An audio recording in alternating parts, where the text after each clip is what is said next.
criminal Soros and gave him a brutal dose of instant justice. Dwayne Lee Chapman, who to the world is more commonly known as Dog the Bounty Hunter, has traded in catching small-time local criminals and is now actively going after international criminals. Dog and sidekick wife, Beth Chapman, are now going after the big dog. The reality TV show pair has been hunting down the man who has probably committed more international crimes against humanity than any other figure alive today, the international billionaire George Soros. Soros and his son, whom he is grooming to take over once he's gone, have used their billions to fund a multitude of malicious political endeavors and organizations who promote extreme far-leftist causes from the shadows of their multiple mansions. Operating in secrecy was to keep their pattern while they leave a path of destruction and Islamization in America and the rest of the freedom-loving world. And since Soros is one of the wealthiest men in the world, he has been operating all these years well above the law. Until now. He's been doing this for decades now and is now actively going after President Donald Trump, but he never expected that someone like Dog and Beth would have a huge hand in bringing him down. The Gateway Pundit reports. Soros, a man who has long pushed for the destabilization of American and European societies through trying to Muslimize Europe, paid for anarchist protesters to be bussed into riots across the world, worked to destabilize the American political structure, and much more, typically remains in the shadows, preferring to attempt to keep his name off the records and off the books. This is not true when it comes to one of his flagitious operations, known as the Drug Policy Alliance, which openly boasts of Soros on the board. While the name of the Drug Policy Group sounds like a positive venture of stopping the circulation of narcotics, ending the addiction epidemic, and getting addicts help with recovery, these positive ideas of improving society are not at all what Soros is funding. With his name on the board, you can expect something evil to come out of it. Rather than ending the drug epidemic, which now claims more lives than car accidents, Soros and his sick society are wanting to perpetuate it by putting more drugs and criminals on the street.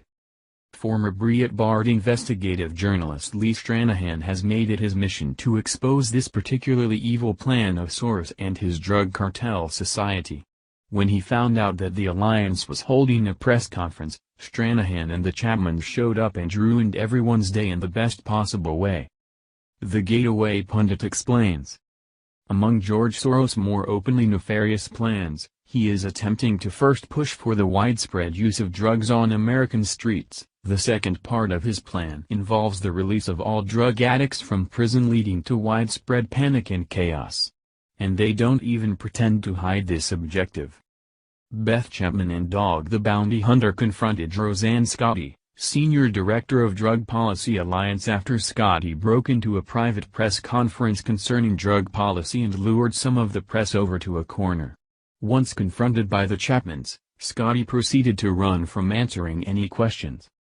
The best part of publicly calling them out on their twisted game was that Stranahan caught part of the confrontation on tape. The coverage of the encounter included when Scotti ran away like a coward, trying to hide the dirty work she was doing for Soros, with Dog and Beth chasing her. While holding a press conference in order to change the current political narrative where they convince society as a whole that drugs abuse is just a disease and should be treated as one, Scotti was suddenly silent when she saw the bounty hunters there and abruptly walked away. Since Beth didn't get a chance to ask her questions, the Gateway Pundit spoke with Chapman after to find out what she would have said had Scotti not run away from them like the criminal she is. "I wanted to ask if she had ever done drugs, if she had ever had a problem with drugs, if she had ever been strung out on drugs to the point you could barely function in society. And if she said no, if she hasn't had that experience, then why would she be talking like she is?" People seem to forget that Dwayne, Dog Chapman, and I have been dealing with these people, drug addicts, on a day-to-day basis. We know who should get out and who shouldn't get out of prison, Beth told the outlet.